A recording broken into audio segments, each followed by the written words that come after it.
Hi hello viewers, welcome to social post. నేను మీ శ్వేత. ప్రస్తుతం మనతో పాటు స్టూడియోలో ఉన్నారు కెరీర్ కౌన్సిలర్ రమేష్ దేవబత్ని గారు. సో రీసెంట్ గా ఐసెట్ కౌన్సిలింగ్ అనేది స్టార్ట్ అయింది కాబట్టి దాని ప్రాసెస్ ఎలా ఉంటుంది అండ్ స్టూడెంట్స్ ఎలాంటి జాగ్రత్తలు తీసుకోవాలనేది సార్ మాటలో తెలుసుకుందాం. Hello sir. హలో అండి. ఎలా ఉన్నారు? All good. మీరు ఎలా ఉన్నారు? All good sir. Sir ICET counselling అనేది స్టార్ట్ అయింది. సో ప్రాసెస్ ఎలా నడుస్తుంది ఇప్పుడు? ఆల్రెడీ స్టార్ట్ అయిందండి. ఫస్ట్ రిజిస్ట్రేషన్ ఉంటుంది, దాని తర్వాత సర్టిఫికేట్ వెరిఫికేషన్ ఉంటుంది. సర్టిఫికేట్ వెరిఫికేషన్ అయిపోయిన తర్వాత వాళ్ళకి ఆప్షన్స్ పెట్టుకోవాలి. సో వాళ్ళకి వాళ్ళ ర్యాంక్ని బట్టి ఏ కాలేజీలో వాళ్ళకి వస్తుందని ఒక చిన్న హోంవర్క్ చేసుకొని దాన్ని బట్టి ఆప్షన్స్ పెట్టుకొని రీచ్ చేసుకుంటే తర్వాత సీట్ అలాట్మెంట్స్ ఇస్తారు. ఓకే, ఇది వన్ టైం ఎలా అండి? ఫ్రీజ్ చేసుకోవడం అంటే బై మిస్టేక్ ఏమైనా జరిగితే సెకండ్ టైం రిపీట్ చేసుకునే ఛాన్స్ ఏమైనా ఇస్తారా? ఫస్ట్ ఫేజ్ లో ఆప్షన్స్ పెట్టుకొని సీట్ రాని వాళ్ళు సెకండ్ ఫేజ్ లో కూడా మళ్ళీ ఆప్షన్స్ పెట్టుకోవచ్చు అండి. సో మేబీ థర్డ్ ఫేజ్ కూడా పెట్టే ఛాన్స్ ఉంది. సో మంచి కాలేజ్లో సీట్ రావడం కోసం చాలా మంది స్టూడెంట్స్ ట్రై చేస్తూనే ఉంటారు. బేసిక్గా ఆల్రెడీ ఇది ఏంటంటే ఎంబీఏ ఎంసీఏ కోసం ఈ ఐసెట్ కౌన్సిలింగ్ జరుగుతుంది తెలంగాణలో. ఆల్మోస్ట్ 2025లో ఐసెట్కి 74,000 చేంజ్ స్టూడెంట్స్ అప్లై చేశారు. దాంట్లో ఆల్మోస్ట్ 70,000 స్టూడెంట్స్ ఎగ్జామ్ రాశారు. దాంట్లో 58,000 స్టూడెంట్స్ క్వాలిఫై అయ్యారు.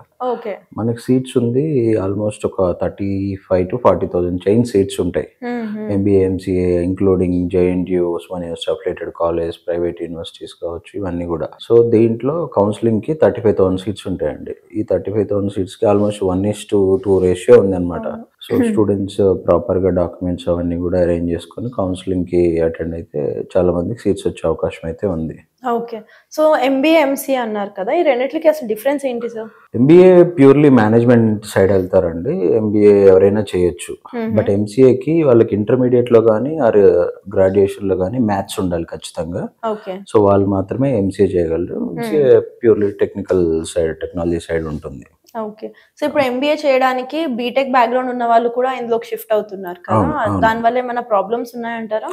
ప్రాబ్లమ్స్ ఏం లేవండి. బేసిక్ గా బీటెక్ అయిపోయిన వాళ్ళు ఎంబీఏకి ఎందుకు వస్తున్నారంటే ఎవ్రీ ఇయర్ 1.5 నుంచి 2 lakhs గ్రాడ్యుయేట్స్ బయటకు వస్తారు, ఇంజనీరింగ్ వాళ్ళు, బోత్ ఆంధ్ర అండ్ తెలంగాణలో.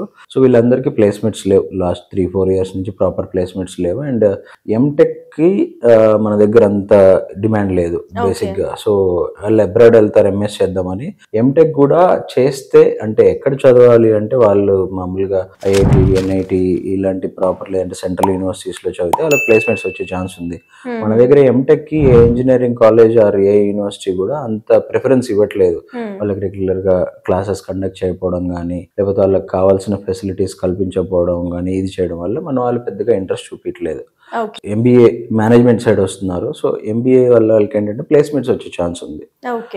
బేసిక్ గా టెక్నికల్ అండ్ ఇందులో కమ్యూనికేషన్ స్కిల్స్ స్ట్రాంగ్ గా ఉన్న వాళ్ళు హెచ్ఆర్ సైడ్ వెళ్ళొచ్చు. సో మాక్సిమం ఐటీ కంపెనీస్ లో హెచ్ఆర్ వాళ్ళకి బీటెక్ బ్యాక్గ్రౌండ్ ఉంటే ఇంకా కొంచెం వాళ్ళకి ప్లస్ పాయింట్ అవుతుంది. టెక్నికల్ రౌండ్ కూడా ఇది చేసుకోవచ్చు కాబట్టి.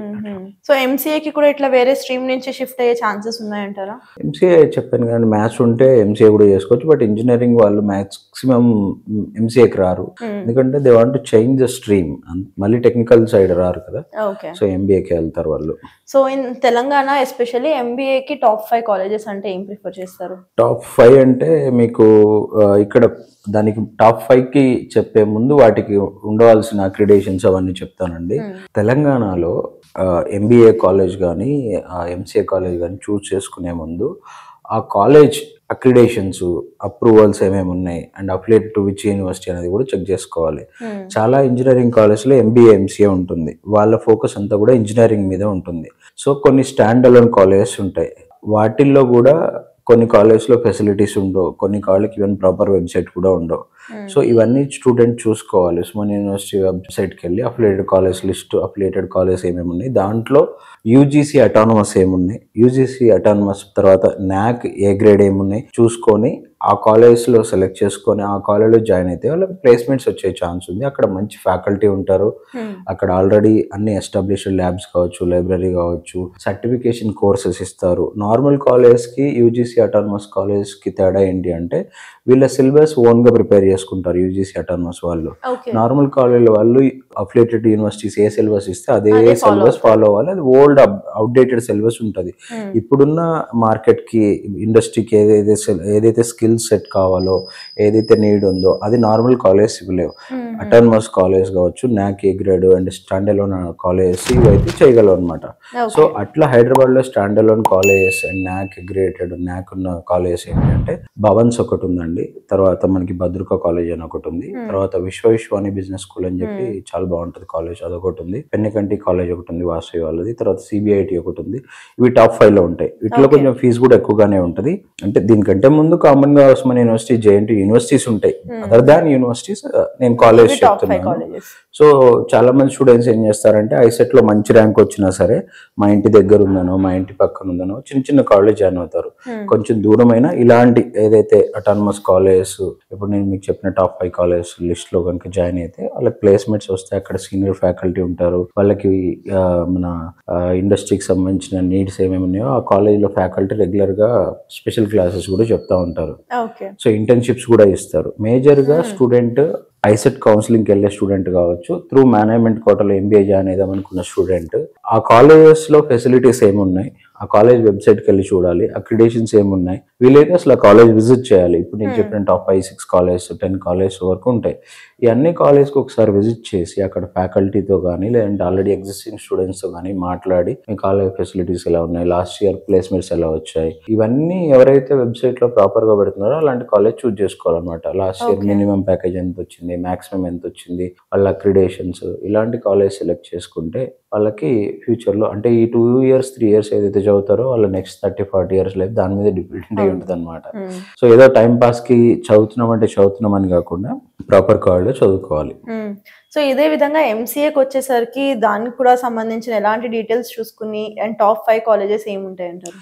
సేమ్ కాలేజెస్ ఉన్నాయండి. మాక్సిమం మీకు ఎంసీఏకి సిబిఐటీలో ఎంసీఏ బాగానే ఉంటుంది, వాసవిలో బాగానే ఉంటుంది, తర్వాత గోకరాజు ఉంది, తర్వాత ఇప్పుడు అమిటీ యూనివర్సిటీ అని చెప్పేసి హైదరాబాద్ లో అమిటీ వాళ్ళు స్టార్ట్ చేశారు క్యాంపస్. అమిటీ యూనివర్సిటీ ప్లేస్మెంట్స్ కి చాలా బాగుంటది. సో ఇట్లా 2-3 యూనివర్సిటీస్ కూడా ఉన్నాయి, ప్రైవేట్ యూనివర్సిటీస్ లో కూడా ఉన్నాయి.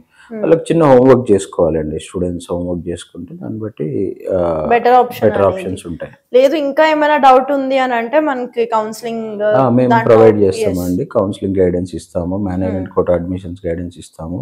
అండ్ బేసిక్ గా ఇక్కడ స్టూడెంట్స్ ఇంకా గమనించాల్సిన విషయం ఏంటి అంటే చాలా మంది క్వాలిఫికేషన్ కోసం చదువుతున్నారు ఎంబీఏ ఎంసీఏలో వాళ్ళకి ఒక క్లారిటీ మిస్ అవుతుంది. రెగ్యులర్ గా వెళ్ళే కాలేజీలు, రెగ్యులర్ గా క్లాసులు కండక్ట్ చేసే కాలేజీలు కొన్ని ఉంటాయి. వీళ్ళు ఏం చేస్తారు, వాటిల్లో కాకుండా నార్మల్ గా అటెండెన్స్ రిలాక్సేషన్ ఇచ్చే కాలేజ్ జాయిన్ అయిపోతారు.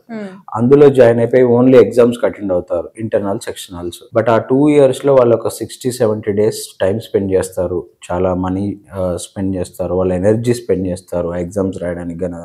ఎండ్ ఆఫ్ ద డే ఇక్కడ ఏదో చిన్న జాబ్ చేస్తూ ఉంటారు, అక్కడ నుంచి ఎంబీఏ సర్టిఫికేట్ వస్తుంది. బట్ దానివల్ల వాళ్ళకి జస్ట్ క్వాలిఫికేషన్ పెరుగుతుంది కానీ ఏం స్కిల్ రాదు. దానివల్ల వాళ్ళకి ఏమీ యాడ్ అయిన అడ్వాంటేజ్ ఉండదు. ఒక సీరియస్ గా ఒక 2 years ఫోకస్డ్ గా కాన్సన్ట్రేషన్ చేసి మంచి కాలేజ్ జాయిన్ అయ్యి నువ్వు ఆ స్కిల్స్, కమ్యూనికేషన్ స్కిల్స్, నాలెడ్జ్ బాగా డెవలప్ చేసుకుంటే నువ్వు ఏదైతే జాబ్ చేస్తున్నావో దానికంటే better job with better package వచ్చే ఛాన్స్ ఉంది. సో ఎవరైతే మేము ఆల్రెడీ జాబ్ చేస్తున్నాం, జస్ట్ క్వాలిఫికేషన్ కోసం చదువుతున్నాం అనుకునే వాళ్ళు ఏం చేయాలి అంటే ఆన్లైన్ ఎంబీఏస్ ఉన్నాయి ఇప్పుడు.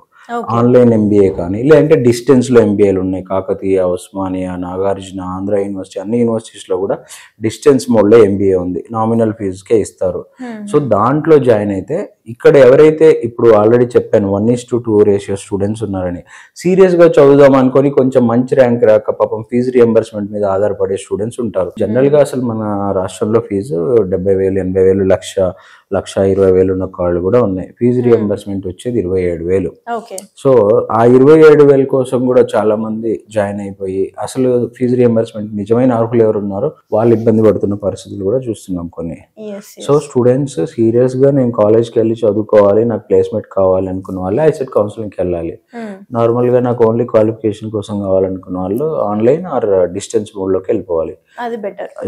సో ఇప్పుడు ఏఐ జనరేషన్ ఏదైతే నడుస్తుందో మీరు చెప్తున్న ఎంబీఏ ఆర్ ఎంసీఏలో ఫర్దర్ గా ఇంకా స్కిల్స్ ఉండి సర్వైవ్ అవ్వాలి అనుకుంటే ఆబ్వియస్లీ దాంట్లో కూడా ఏఐ అనేది బేసిక్ ఉంటుంది కాబట్టి మనకి కాలేజెస్ లో నేర్పిస్తున్నారంటారా?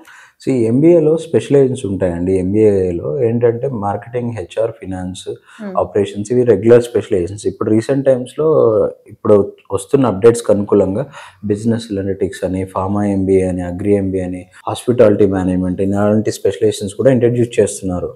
సో ఆల్రెడీ మీరు చదివిన బ్యాక్గ్రౌండ్ని బట్టి కొంతమంది బీఎస్సీ అగ్రికల్చర్ చదువుంటారు, వాళ్ళకి అగ్రి ఎంబీఏ యూజ్ అవుతుంది. సో బీఫార్మసీ చదివిన వాళ్ళు ఉంటారు, వాళ్ళకి ఫార్మా ఎంబీఏ యూజ్ అవుతుంది.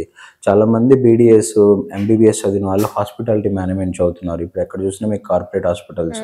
సో డాక్టర్ ఒక్కడే హాస్పిటల్ మొత్తం మేనేజ్ చేయలేరు కదా. సో హాస్పిటాలిటీ మేనేజ్మెంట్ కోర్స్కి ఫ్యూచర్లో బాగా డిమాండ్ ఉంటుంది అనమాట. సో ఫార్మా ఎంబీఏ కూడా బాగా డిమాండ్ ఉంటుంది, అగ్రి ఎంబీఏకి ఉంటుంది, బిజినెస్ అనలిటిక్స్కి ఉంటుంది. బట్ వాళ్ళ దగ్గర స్కిల్ ఉందా లేదా అంటే వాళ్ళకి తెలుసు అండి, వాళ్ళ కమ్యూనికేషన్ స్కిల్స్ ఏంటి. వాళ్ళు ఇప్పుడు బీకామ్ స్టూడెంట్స్ ఉంటారు, వాళ్ళు 2 years ఇంటర్మీడియట్లో కామర్స్ చదువుతారు, 3 years బీకామ్లో చదువుతారు. అలాంటి వాళ్ళు ఫినాన్స్లో స్ట్రాంగ్గా ఉంటే ఫిన్టెక్ కోర్సెస్ నేర్చుకొని అకౌంట్ సైడ్ వెళ్ళొచ్చు. చాలా కంపెనీస్ ఇప్పుడు పెద్ద పెద్ద కార్పొరేట్ కంపెనీస్ వచ్చినాయి అకౌంట్స్ వాళ్ళకి కూడా. సో అటు సైడ్ వెళ్ళొచ్చు. హెచ్ఆర్ వాళ్ళు ఉన్నారు, కమ్యూనికేషన్ స్కిల్స్ బాగున్నాయి, వాళ్ళు హెచ్ఆర్ తీసుకోవచ్చు. వాళ్ళ బేసిక్ బ్యాక్గ్రౌండ్, డిగ్రీ బ్యాక్గ్రౌండ్ ఏంటి, వాళ్ళు ఏం చదివితే జాబ్స్ వస్తాయి, వాళ్ళకు ఒక అవగాహన లేకపోతే చిన్న హోంవర్క్ చేయాలి. లేదంటే ఎవరైనా కౌన్సిలర్ ఉంటే కౌన్సిలర్తో మాట్లాడి నా ప్రొఫైల్ ఇది, నేను ఏది చదివితే బాగుంటుంది అని కూడా అడిగి కూడా తెలుసుకోవచ్చు వాళ్ళు. ఓకే. సో ఫైనల్ గా స్టూడెంట్స్ ఈ కౌన్సిలింగ్ టైంలో చేస్తున్న మేజర్ మిస్టేక్స్ ఏమైతే ఉన్నాయో అవి ఎలా రెక్టిఫై చేసుకోవాలో చెప్తారా? బేసిక్ గా మిస్టేక్స్ అంటే చాలా మంది డాక్యుమెంట్స్ లాస్ట్ మినిట్ వరకు అరేంజ్ చేసుకోరు. వాళ్ళకి ఏమేమి డాక్యుమెంట్స్ కావాలి, ర్యాంక్ కార్డు, ఆధార్ కార్డు, తర్వాత ఈ ఇన్కమ్ సర్టిఫికేట్స్ ఉంటాయి, ఇన్కమ్ సర్టిఫికేట్, ఈడబ్ల్యూఎస్ సర్టిఫికేట్ ఉంటే EWS certificate, caste certificate, caste ఎప్పటి నుంచి 2014 తర్వాత నుంచి తీసుకున్న క్యాస్ట్ సర్టిఫికేట్ కావాలి. అండ్ ఇన్కమ్ సర్టిఫికేట్ అంటే 2025 జనవరి తర్వాత తీసుకున్న ఇన్కమ్ సర్టిఫికేట్ కావాలి. ఇవన్నీ వాళ్ళు అరేంజ్ చేసుకోవాలి. వాళ్ళ ర్యాంక్ కార్డ్ కావచ్చు, వాళ్ళ హాల్ టికెట్ కావచ్చు, వాళ్ళ గ్రాడ్యుయేషన్ డాక్యుమెంట్స్, పర్టికులర్గా డిగ్రీ టీసీ ఒకటి, ఇవన్నీ ముందే అరేంజ్ చేసుకొని వెరిఫికేషన్కి వెళ్ళి వెరిఫికేషన్ చేసుకుంటే వాళ్ళు లాగిన్ ఐడి, పాస్వర్డ్ ఇస్తారు, దాంట్లో రిజిస్టర్ అయ్యి వాళ్ళు అప్పుడు ఆప్షన్స్ పెట్టుకునే అవకాశం వస్తుంది. Okay sir. సో చూసారు కదండి, మరి ఈ వీడియో చూసిన తర్వాత కూడా మీకు ఫర్దర్ గా ఇంకేమైనా గైడెన్స్, డౌట్స్ ఉన్నాయంటే మాత్రం కింద స్క్రోల్ అవుతున్న నంబర్ కి తప్పకుండా కాంటాక్ట్ చేసేయండి. Thank you so much sir. Thank you అండి.